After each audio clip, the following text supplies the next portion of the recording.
Innal hamdalillah nahmaduhu wa nasta'inuhu wa nastaghfiruhu wa natubu ilaih. Wa na'udzu billahi min syururi anfusina wa min sayyiati a'malina. May yahdihillahu fala mudilla lahu wa may yudlil fala hadiyalah. Wa asyhadu an la ilaha illallah wahdahu la syarikalah wa asyhadu anna Muhammadan abduhu wa rasuluhu la nabiyya ba'dah. Ya ayyuhalladzina amanu taqullaha haqqa tuqatih wa la tamutunna illa wa antum muslimun. فإن أصدق الحديث كتاب الله وخير الهدى هدى محمد صلى الله عليه وسلم وشر الأمور محدثاتها وكل محدثة بدعة وكل بدعة ضلالة وكل ضلالة في النار. Ikhwan dan akhwat yang dirahmati oleh Allah Subhanahu wa taala, kita lanjutkan pembahasan kita dari pembahasan kajian kitab Sahih Al-Bukhari. Kita masih dalam permasalahan-permasalahan wudu dan kita masuk pada bab berikutnya, bab ke-43, bab wudu'ir rajuli ma'amra'atihi wa fadli wudu'il mar'ah. Bab tentang seorang lelaki berwudu bersama istrinya dan juga bagaimana menggunakan sisa bekas wudu istri, boleh atau tidak, ya. Dan Imam Al-Bukhari dengan judul bab ini dia mengatakan boleh seorang suami, seorang lelaki berwudu dengan istrinya, dan boleh juga dia menggunakan sisa air yang digunakan oleh istrinya. Ya, istrinya habis berwudu ada sisanya, dia boleh pakai untuk bersuci, atau istrinya habis mandi junub atau mandi haid ada sisa airnya di ember, dia boleh pakai untuk bersuci. Karena ini masalah khilaf, ya. Sebagian ulama berpendapat bahwasanya Rasulullah SAW melarang seorang lelaki menggunakan bekas air yang digunakan oleh wanita, ya. Namun yang rajih, pendapat yang kuat, tidak mengapa, ya, tidak mengapa. Apalagi ada hadis yang sharih tatkala Nabi sallallahu alaihi wasallam ingin menggunakan fadli Maimunah, ya, sisa airnya yang digunakan oleh Maimunah. Kemudian Maimunah mengatakan, "Ya Rasulullah, tadi saya mandi junub." Kata Nabi sallallahu alaihi wasallam, "Innal ma'a la yajnub." Airnya tidak mengapa, airnya tidak junub, ya. Sehingga Nabi menggunakan air tersebut. Baik. Kemudian beliau membawakan, Al-Imam Al-Bukhari membawakan asar muallak. Beliau berkata, "Wa tawadda'a Umaru bil hamim." Dan Umar bin Khattab radhiyallahu anhu berwudu dengan air yang dipanaskan. Wa min baiti nasraniyatin, dan dia berwudu dari air di rumah seorang wanita Nasraniyah.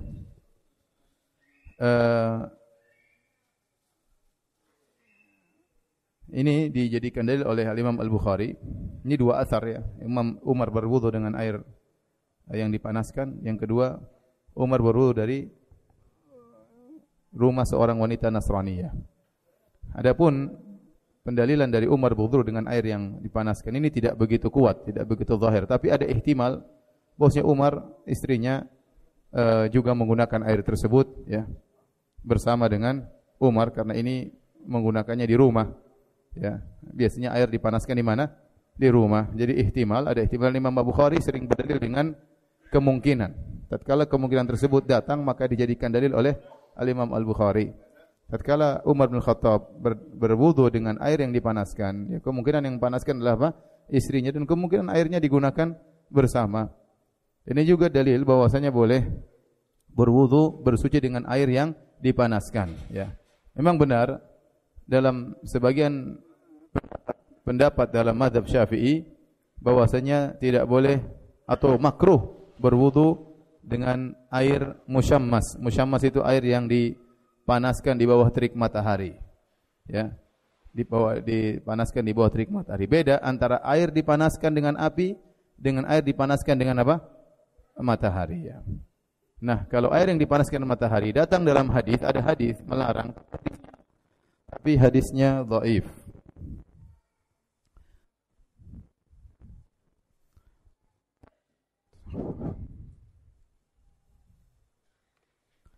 Tetapi hadisnya dhaif, ya, sehingga tidak bisa dijadikan hujjah.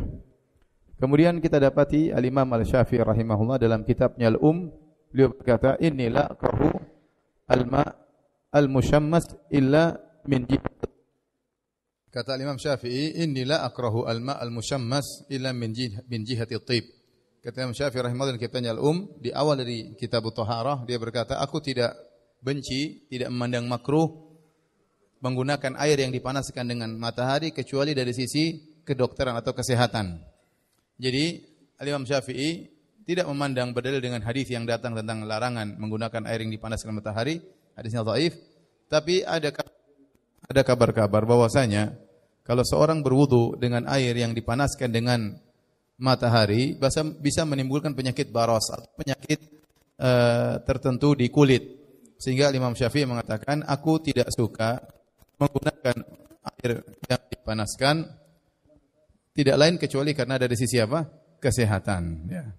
Tidak lain kecuali dari sisi kesehatan. Oleh karenanya sebagian ulama Syafi'iyah berpendapat ini hanya berlaku bagi orang yang tinggal di daerah panas.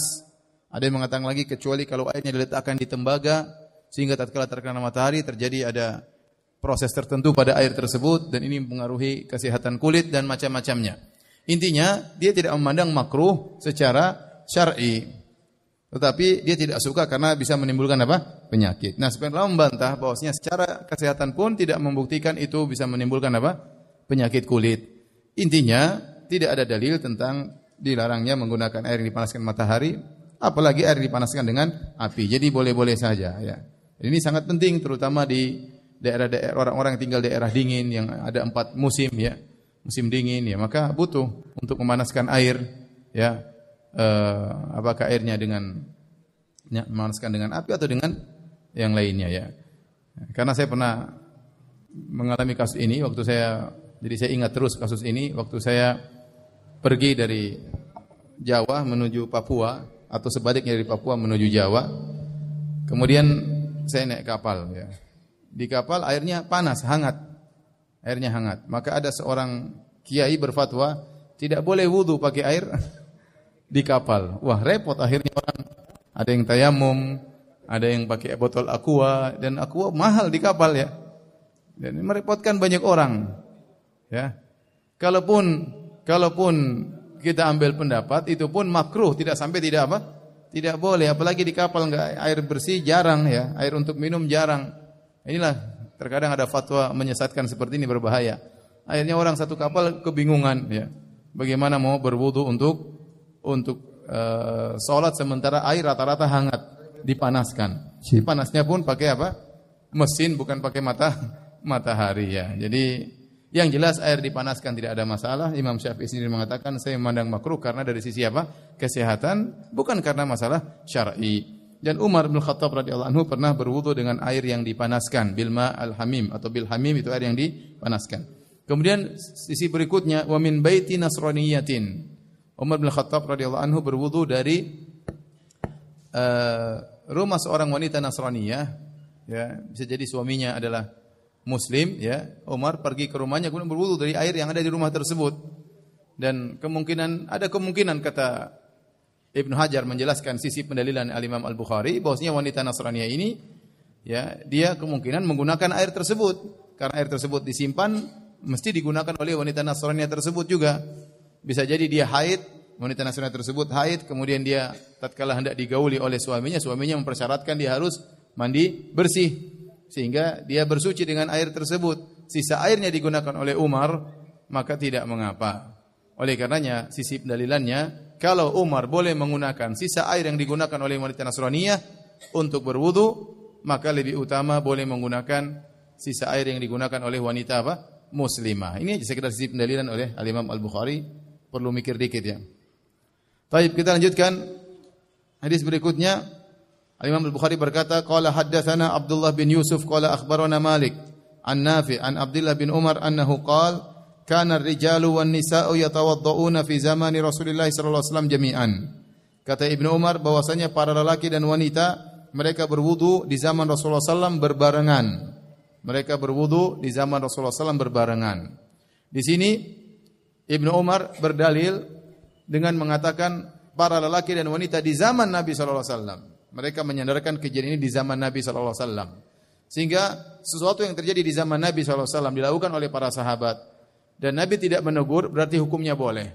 Ya, berarti hukumnya boleh. Oleh karenanya Jabir bin Abdullah radhiyallahu anhu tatkala berdalil tentang bolehnya melakukan azal, yaitu melakukan hubungan dengan istri kemudian mengeluarkan air mani di luar kemaluan sang istri di luar rahim, maka kata Jabir bin Abdullah, kunna na'zil wal Qur'anu yanzil. Kami dahulu melakukan azal, membuang air mani di luar, ya. Sementara Al-Qur'an turun. Itu di zaman Nabi sallallahu alaihi wasallam. Artinya dia mengatakan seandainya hal itu dilarang, dianggap membunuh anak misalnya, pasti sudah ada ayat yang menegur, atau paling tidak Nabi sallallahu alaihi wasallam akan menegur. Dan ini sering dijadikan dalil oleh para ulama. Ini terjadi di zaman Nabi dan Nabi tidak mengingkari, berarti menunjukkan itu perkara yang dibolehkan. Contoh seperti kisah yang pernah kita sebutkan, kisah Abbad bin Bishr radhiyallahu anhu al-Ansari, tatkala dia salat jaga malam, kemudian dia salat dipanah oleh musuh, kemudian dia lanjutkan salatnya, dipanah kedua kali, dia lanjutkan salatnya, dipanah ketiga kali, kena badannya dan darah terus mengalir dan dia tidak berhenti dari salatnya. Waktu ditanya kenapa kau tidak berhenti, saya sedang baca surat Al-Kahfi, saya tidak ingin putus di tengah jalan. Akhirnya dia selesaikan baca surat Al-Kahfi sampai kena panah 3 kali. Tetapi dia salat, darah keluar dan dia melanjutkan salatnya. Dan ini di zaman Nabi sallallahu alaihi wasallam. Sehingga dijadikan dalil oleh para ulama bahwasanya seorang kalau dia salat kemudian keluar darah dari tubuhnya, dia salat lanjutkan tidak jadi masalah. Kenapa? Karena ini terjadi di zaman Nabi dan tidak ada dalil Nabi menyuruh dia salat untuk mengulangi apa? Salat. Makanya sering para sahabat berdalil, kami melakukannya di zaman Nabi. Ini terjadi di zaman Nabi. Ya, meskipun bukan hadis langsung, tetapi dipahami bahwasanya itu merupakan dalil, karena kalau tidak boleh tentunya Nabi akan mengingkari. Allah tahu, kalau Nabi tidak tahu Allah akan kasih tahu Nabi dan Nabi akan menegur para sahabat radhiyallahu taala anhum ajmain. Apa maksud para laki dan wanita wudu bareng-bareng? Ini dibawakan kepada dua makna. Makna yang pertama, bahwasanya maksudnya laki dan istrinya mereka biasa wudu bareng, ya, wudu bareng, bahkan mandi bareng, ya, bukan cuma wudu bareng, bahkan mandi bareng, sebagaimana dalam hadis-hadis dari Nabi sallallahu alaihi wasallam mandi bareng bersama istrinya, seperti Aisyah berkata, kuntu aktasilu ana wan nabi sallallahu alaihi wasallam min na'in wahidin. Dalam riwayat takhtalifu aidina, tangan kami bergantian, ya, min ina'in wahidin, dari satu bejana, ya, ya. Kami mandi bareng, wakilana junub, dan kami berdua dalam kondisi junub. Nah, kalau mandi besar saja boleh bareng, apalagi berwudu tentu juga boleh bareng. Nah, kalau wudu bareng tentunya ya airnya ganti, airnya bareng. Jadi di-sharing airnya tersebut antara suami dan istri. Ini tidak mengapa. Kenapa diangkat oleh Imam Bukhari masalah ini? Karena memang ada pendapat di kalangan fuqaha, seorang lelaki tidak boleh menggunakan bekas air yang digunakan oleh istrinya. Paham? Jadi kalau ada istrinya sudah berwudu, tidak boleh kita pakai wudu air tersebut. Dia misalnya wudu dari ember, kemudian dia ambil, sisanya nggak boleh digunakan oleh lelaki, ya. Atau wanita tersebut mandi junub dari ember, kemudian dia pakai, tidak boleh. Maka Imam Bukhari ingin bantah ini semua, dia mengatakan boleh. Hadis yang melarang tentang hal tersebut dhaif menurut sebagian ulama, ya. Dan yang benar boleh. Buktinya para laki dan wanita di zaman Nabi mereka wudu bareng-bareng. Ini pertama, bahwasanya suami istri wudu bareng atau mandi bareng. Kemungkinan kedua, ini sebelum turun hijab, sebelum turun ayat yang mewajibkan hijab, sehingga mereka wudu bareng-bareng. Dahulu ya bercampur laki-laki perempuan sehingga mereka wudu bareng-bareng. Tetapi kemungkinan yang pertama yang lebih kuat, wallahu alam bisawab, maksudnya lelaki dan wanita mereka wudu bareng suami istri. Makanya judul yang diberikan oleh Imam Bukhari adalah bab wudu'ir rajuli ma'a imra'atihi, bab tentang seorang lelaki berwudu dengan istrinya. Jadi dibawakan kepada makna suami istri boleh wudu bareng, bahkan mandi bareng juga apa? Boleh. Oleh karenanya ini sunnah yang ditinggalkan oleh ikhwan-ikhwan dan akhwat-akhwat, ya. Mandi apa? Mandi bareng. Padahal kalau orang mandi bareng itu bagus, ya. Baik.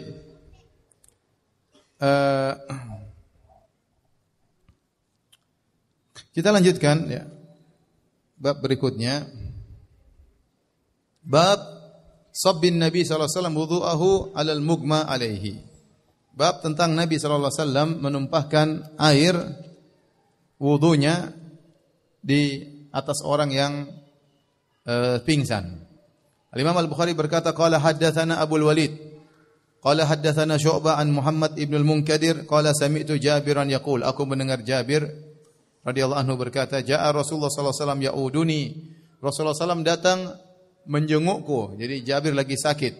Wa ana maridun la aqil. Aku sakit dan aku tidak sadar. Sepertinya pingsan, tidak sadar.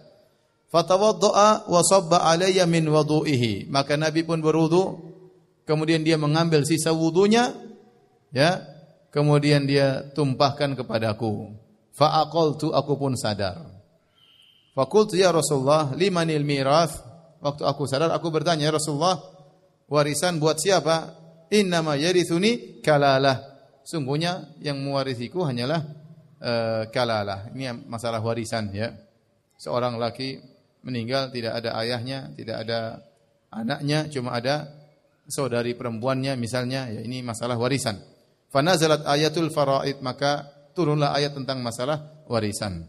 Yang menjadi perhatian kita di sini bahwasanya Nabi SAW tatkala tahu Jabir pingsan, maka dia berwudu, kemudian ditumpahkan wudunya kepada Jabir radhiyallahu taala anhu, ya. Apakah kita boleh melakukan demikian? Boleh saja, ya. Secara kenyataan juga kalau orang pingsan dikasih air cepat bangun, ya. Atau di suatu kasih air dingin-dingin dia cepat apa? Cepat sadar. Sebagaimana dilakukan oleh Nabi sallallahu alaihi wasallam kepada Jabir radhiyallahu taala anhu. Kemudian lanjutkan babul ghusli wal wudu'i fil mikhdab wal qadah wal khashab wal hijarah. Bab tentang mandi dan wudu fil mikhdab. Fil mikhdab itu semacam bak, ya, semacam bak yang asalnya dibuat untuk mencuci baju, tetapi bisa digunakan untuk menada air untuk wudu atau untuk mandi. Kalau dia kecil untuk wudu, kalau dia besar bisa buat mandi, ya. Dan terkadang terbuat dari batu atau yang lainnya. Wal qadah itu disebutkan adalah bejana tetapi mulutnya kecil dan biasanya terbuat dari kayu asalnya.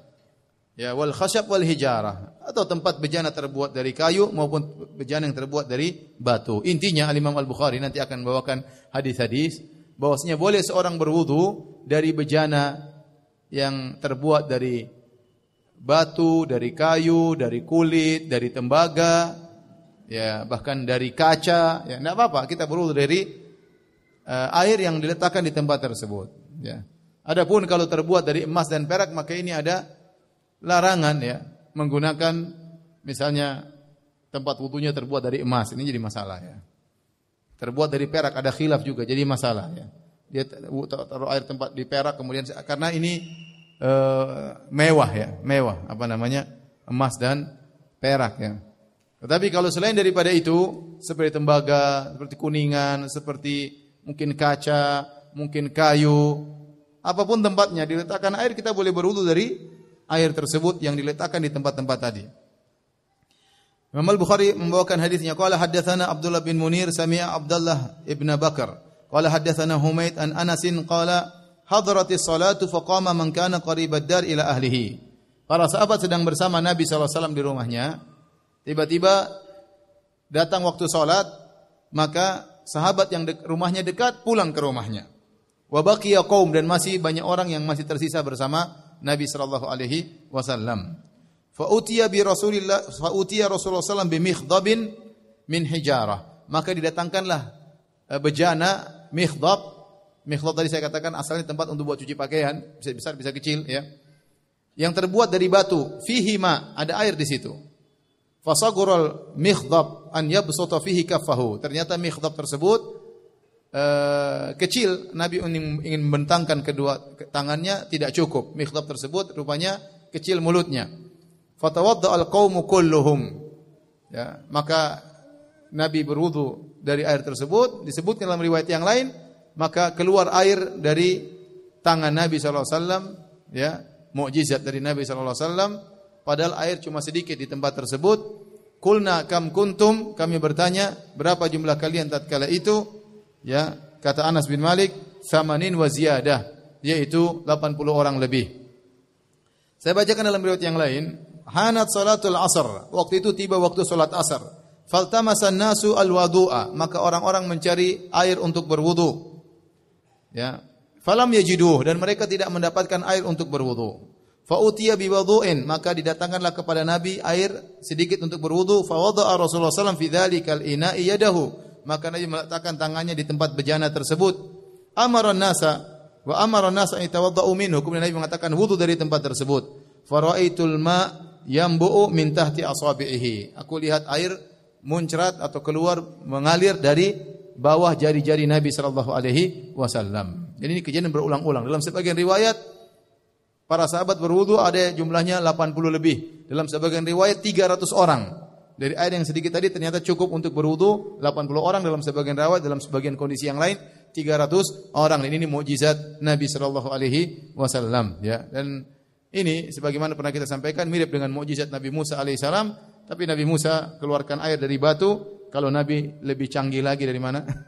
Dari badannya, ya, dari badannya. Sallallahu alaihi wasallam. Ini jadi perhatian kita adalah mikhdab tersebut terbuat atau semacam bejana atau bak tadi terbuat dari batu dan tidak mengapa. Kita lanjutkan hadis berikutnya. Qala haddatsana Muhammad bin al-Ula atau bin al-Ala. Qala haddatsana Abu Usama an Buraid an Abi Burda an Abi Musa an Nabi sallallahu alaihi wasallam da'a bi qadahin fihi ma'un. Ghasala yadahu wa wajahu fihi wa majja fihi. Nabi sallallahu alaihi wasallam dari Abu Musa al-Asy'ari radhiyallahu anhu, Nabi sallallahu alaihi wasallam meminta didatangkan qadah. Qadah tadi saya katakan asalnya adalah bejana kecil atau bejana yang terbuat dari kayu, ya. Dahulu orang buat bejana dari kayu, dari batu, ya. Plastik belum ada waktu itu, ya. Kayu, batu, kaca, dari tembaga, kuningan, ya. Semacam itu. Fa ghassala yadayhi, maka Nabi pun mencuci kedua tangannya, kemudian mencuci wajahnya, kemudian Nabi sallallahu alaihi wasallam menyemburkan air ke tempat tersebut, ya. Tadi kemudian terjadi mukjizat karena Nabi menyemburkan air di tempat tersebut atau Nabi menyuruh para sahabat untuk berwudu dari air yang sudah disemburkan oleh Nabi sallallahu alaihi wasallam. Hadis berikutnya juga sama, masih tentang bejana. Kata Imam Al-Bukhari qala haddatsana Ahmad bin Yunus, qala haddatsana Abdul Aziz bin Abi Salamah, qala haddatsana Umar bin Yahya an abihi an Abdullah bin Zaid qala ata Rasulullah sallam. Kata Abdullah bin Zaid, Rasulullah SAW datang, fa akhrajna lahu ma'an fi taurin min sufrin. Maka kami keluarkan buat Nabi bejana. Taur itu adalah bejana bahasa Persia tapi dijadikan bahasa Arab. Taurin semacam bejana terbuat dari sufur, dari tembaga. Berwarna kuning, disebut sufur, sufurnya kuning kenapa? Karena tembaga berwarna kuning. Fatawadda, maka Nabi pun berwudu dari bejana tersebut. Ini juga dalil bahwasanya bejana terbuat dari tembaga, boleh kita berwudu dari bejana tersebut. Fa ghassala wajhahu salatan. Kemudian Nabi mencuci wajahnya 3 kali. Wa yadayhi marratain. Dan Nabi mencuci kedua tangan kanannya 2 kali, tangan kirinya 2 kali. Wa masaha bi ra'sihi, dan Nabi mengusap kepalanya, fa aqbala bihi wa adbar, maju dan ke belakang, wa ghassala rijlaihi, dan Nabi mencuci kedua kakinya. Sisi pendalilannya tentang bejana terbuat dari apa? Tembaga. Kemudian lanjutkan hadis berikutnya. Masih juga tentang bejana. Qala haddatsana Abu Yaman qala akhbarana Syuaib an Az-Zuhri qala akhbarani Ubaidullah bin Abdullah bin Utbah an Aisyah qalat. Aisyah berkata, lamma thaqula Nabi sallallahu alaihi wasallam, tatkala Nabi sallallahu alaihi wasallam bersakit dan parah penyakitnya, itu tatkala Nabi akan meninggal dunia. Ista'dzana azwajahu fin an yumarrada fi baiti. Maka Nabi minta izin kepada istri-istrinya agar Nabi dirawat di rumah Aisyah. Karena Nabi tidak bisa menggilir lagi jatah nginap. Maka waktu Nabi sakit, Nabi sering berkata, Aina ana godan, aina ana godan. Besok saya di rumah siapa?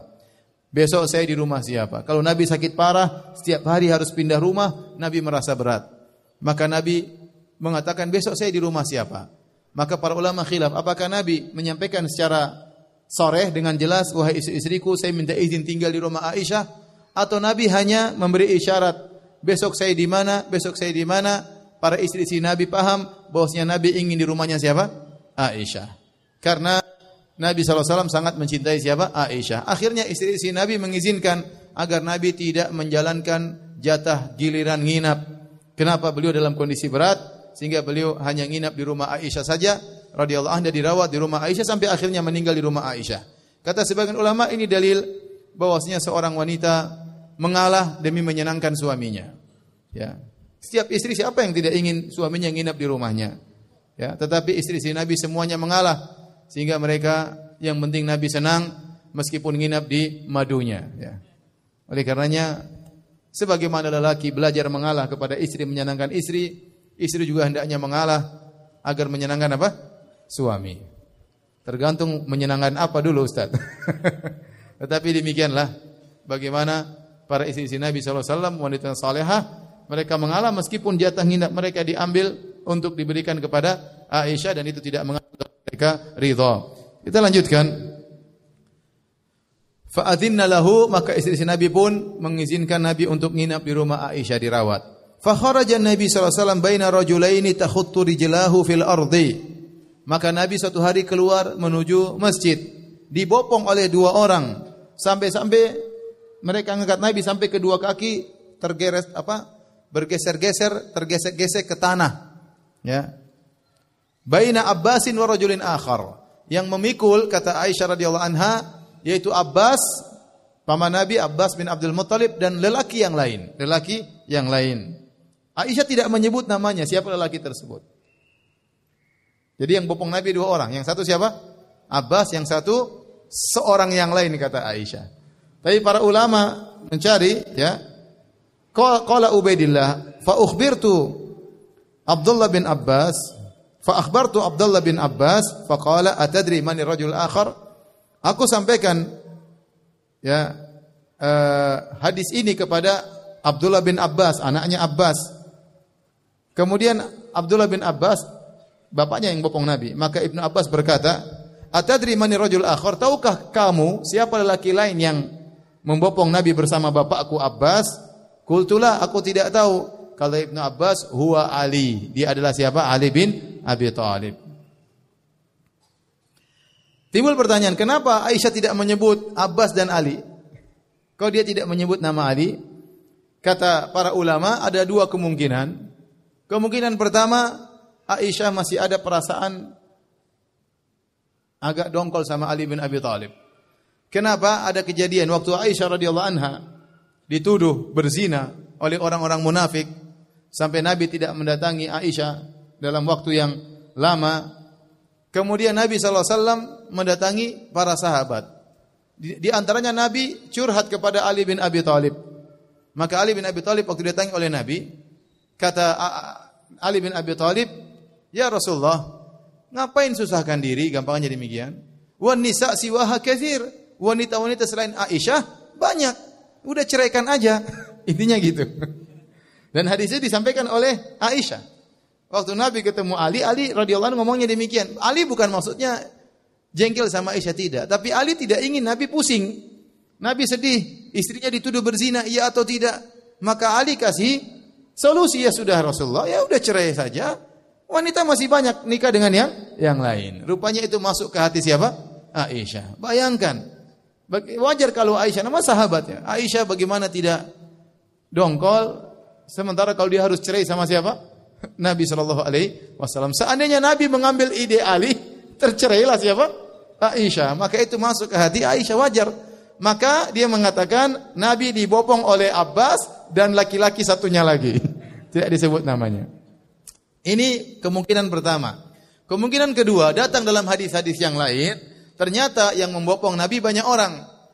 Terkadang Abbas dengan Ali. Terkadang dengan Fadl bin Abbas. Terkadang dengan Usama. Jadi ada 4 orang yang membopong Nabi. Maka mungkin Aisyah radhiyallahu anha ingat yang Abbas, satunya entah siapa. 3 orang yang lain bisa jadi salah satunya. Apakah Fadl bin Abbas ataukah Usama, ya, ataukah yang lainnya Ali, ya.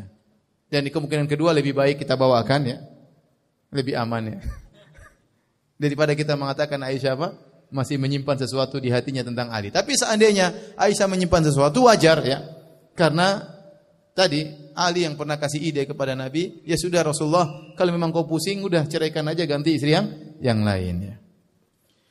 Wa kanat Aisyah radhiyallahu taala anha tuhadditsu anna Nabi sallallahu alaihi wasallam qala ba'da ma dakhala bait wa shadda wajhuhu. Dan Aisyah menceritakan tatkala Nabi dalam kondisi sudah balik dari masjid kemudian masuk ke rumah dalam kondisi parah sakitnya, beliau berkata, hariku alayya min sab'i qirab lam tuhlal awqiyatuhunna. Ambillah 7 tempat air, kirbah itu tempat air, ya. terbuat dari kulit, ya. Kata Nabi, ambil 7 tempat air yang belum dibuka tutupnya, siramkan 7 tempat air tersebut kepadaku.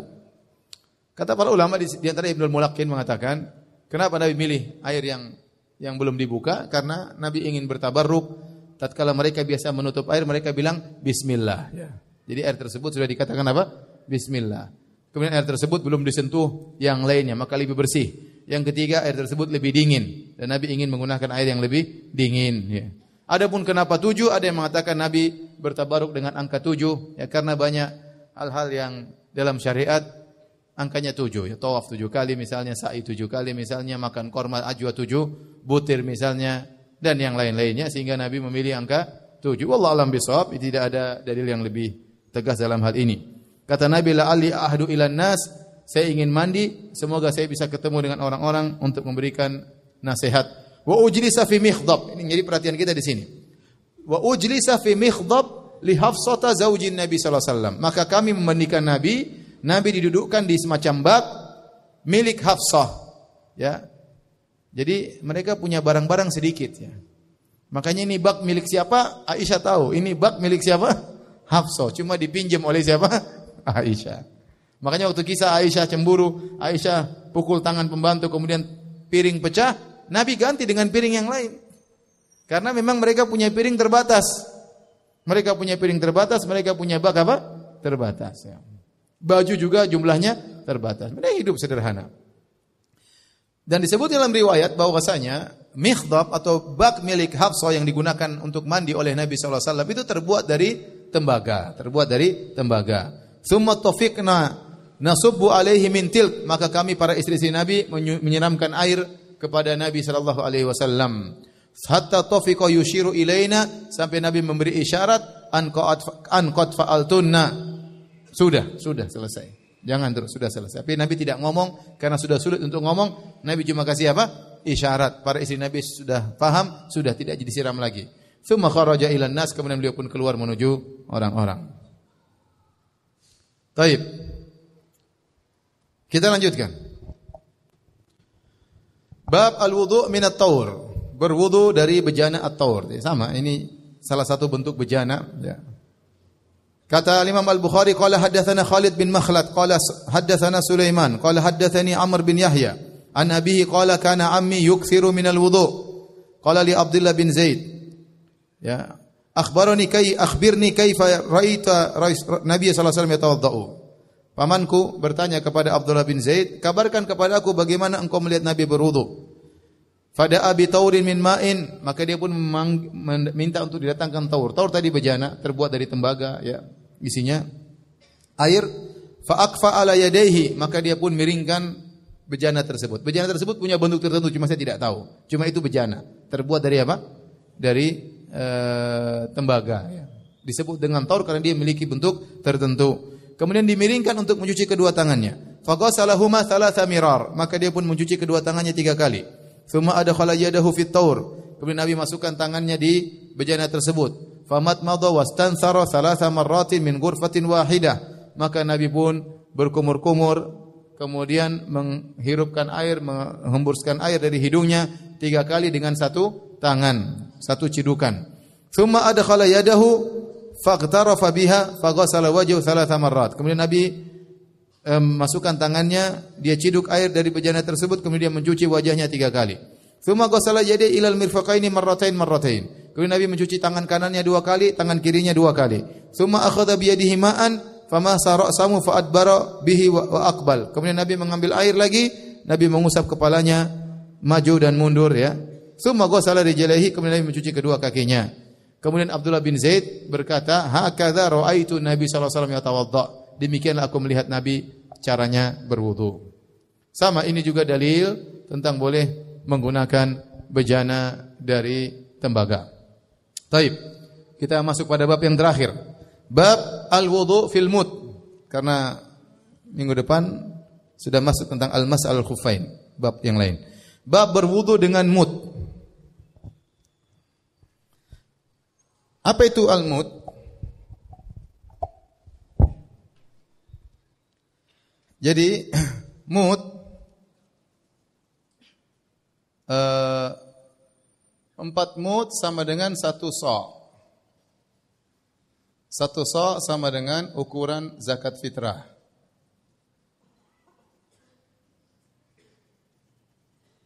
Nah, 1 sa' ini asalnya adalah ukuran volume. Ukuran volume, bukan berat. Maka kemudian dikonversi menuju ukuran berat.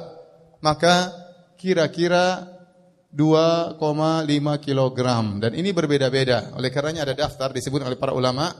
Beda. Kalau korma 1 sa' berapa kilo. Kalau beras ini ada yang cuma 2 kilo. Beras tertentu. Beras tertentu ada yang 2,4 kilo. Kalau zabib, apa namanya? Zabib, apa nama bahasa Indonesianya? Kismis itu tidak sampai 2 kilo. Intinya sebenarnya sa' ini ukuran apa? Volume. Cuma dikonversi menuju ukuran berat. Jadi mereka ada ukuran volume, mereka isi beras. Terus mereka timbang. Nah, kalau beras di 1 sa' ternyata berapa kilo? Ternyata 2 kilo, 2,4, ada yang 2,3, ada yang 1,9. Tergantung berasnya. Tergantung berasnya. Tapi kita ambil rata-rata berapa? 2,5 kilogram. Ya. 2,4. Tergantung berasnya beda-beda ya. Ya. Dan 1 sa' sama dengan 4 mud. Lah, Nabi wudu dengan 1 mud. Kalau mandi 1 sa' sampai 5 mud. 1 sa' berapa mud? 4 mud. Nabi mandinya 1 sa' sampai tambah 1 mud lagi, sekitar 4 atau 5 mud. Nah, Nabi ternyata berwudu, wudu Nabi 1 mud. Mandi Nabi berapa? 4 sampai 5 mud. Nah, 1 mud berapa? Maka para ulama ini ada khilaf, 1 mud, 2 rital atau 2 rotal, ada yang 1/3 rotal, ada khilaf dengan para ulama. Intinya dikonversikan di zaman sekarang itu sekitar 500 mililiter sampai sekitar 700-an ya. Ini 1 mud. 1 mud kira-kira seperti ini.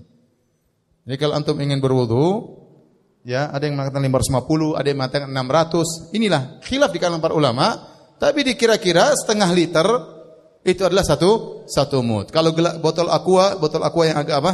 Yang sedang itu 600 ml itu kira-kira satu mud. Itulah kira-kira wudu Nabi sallallahu alaihi wasallam.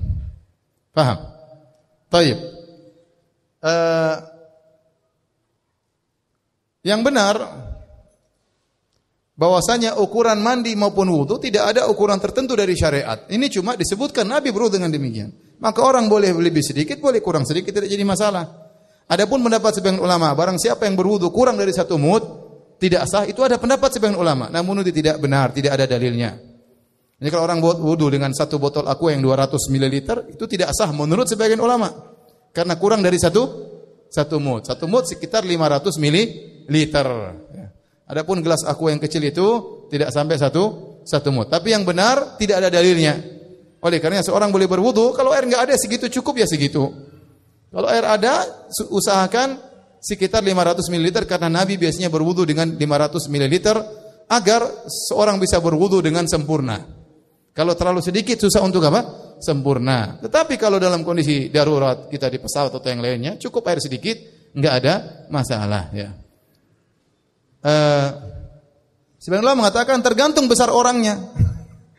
Ada orang yang panjang dan lebar ya kurang 1 mud, agak lebar. Tapi intinya kira-kira ukurannya demikianlah cara wudu Nabi SAW dengan 1 mud dan mandinya sekitar 4 sampai 5 mud. Sebenarnya 1 mud itu ukuran begini.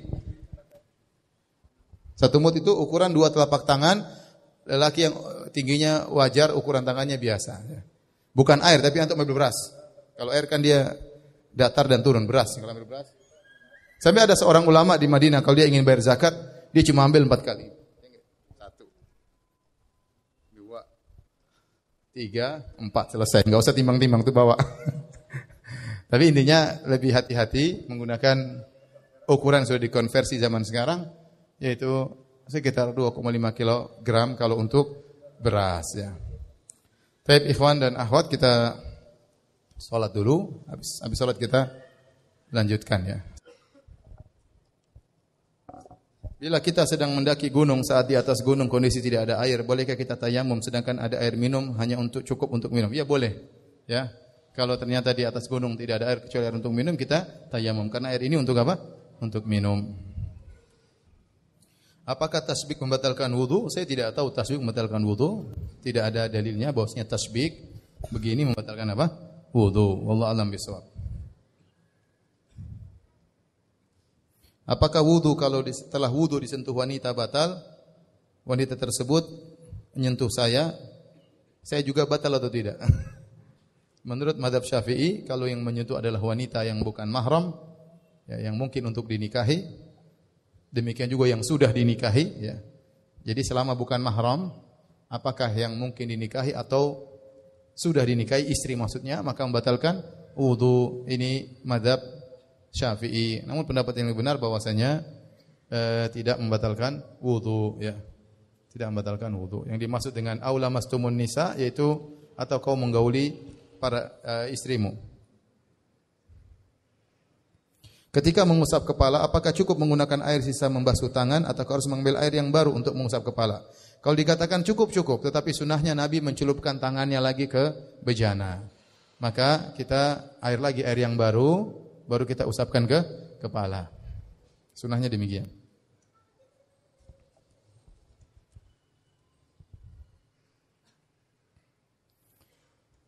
Apakah betul apabila seorang nabi meninggal di makam di tempat nabi tersebut meninggal? Ya, nabi annal anbiya dufinu haitsu matu. Nabi dikuburkan di mana mereka meninggal dunia. Karena Nabi SAW meninggal di rumah Aisyah, maka dikuburkan di rumah Aisyah. Jika kita memelihara ikan di penampungan air agar tidak ada jentik-jentik nyamuk, apakah air yang ada ikannya tersebut boleh dipakai untuk berwudu? Boleh, ya. Ikan tidak menajiskan apa? Air. Ya. Ustaz, kalau ikannya mandi junub dalam situ gimana?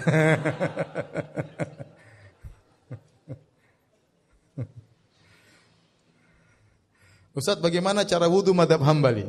Kita dari tadi wudu Nabi SAW, kita wudu madhab apa? Hambali. Kita ajarkan wudu siapa? Nabi SAW. Ya. Tapi kalau wudu madhab Hambali bedanya dengan madhab Syafi'i, semuanya sepakat bahwasanya menghirupkan air, mengeluarkan air, ya, istinsyak, kemudian istinthar itu disyariatkan. Cuma Hambali mengatakan wajib, Syafi'i mengatakan apa? Sunnah. Semua sama. Syafi'i, Hambali wudunya sama-sama mengusap kepala sampai belakang.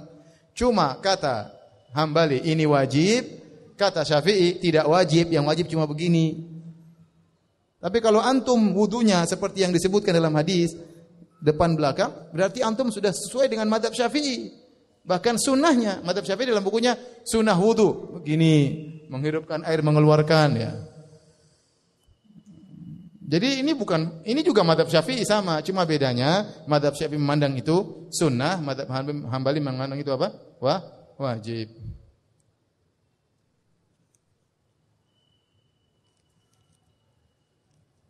Ada yang mengatakan bahwa hadis tentang mengambil keuntungan dari pinjaman adalah dhaif. Apakah benar? Meskipun hadisnya dhaif, tapi para ulama telah sepakat ijma' dengan kaidah tersebut. Kullu qardin jarra naf'an fahuwa riba. Setiap utang piutang yang menimbulkan manfaat, maka itulah riba. Ini berdasarkan banyak hadis-hadis yang maknanya demikian.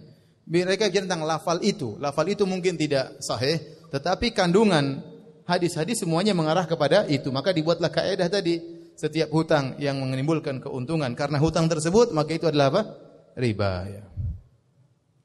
Bukan berarti kemudian tidak ada lafal Nabi kemudian batil. Banyak sekali kaidah-kaidah bukan lafal Nabi, banyak sekali. Kaidah-kaidah itu disimpulkan dari hadis-hadis Nabi sallallahu alaihi wasallam.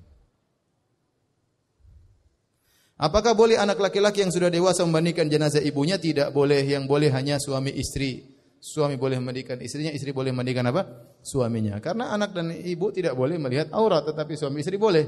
Oleh karenanya tidak boleh laki-laki memandikan perempuan, perempuan tidak boleh memandikan laki-laki kecuali suami apa?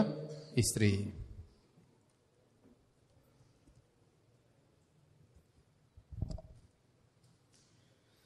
Ustaz, afwan, jika seorang suami masuk surga, ia akan bersama bidadari atau istrinya dengan yang lainnya? sama bidadari, sama istrinya, sama istri yang lainnya, sama bidadari yang lainnya. Ya, istrinya kalau masuk surga akan bersama dia. Ya, istrinya kalau masuk surga akan bersama dia. Ya. Tapi demikian saja kajian kita. Kurang lebihnya saya mohon maaf. Subhanakallah bihamdik. Asyhadu an la ilaha illa anta astaghfiruka wa atubu ilaik. Assalamualaikum warahmatullahi wabarakatuh.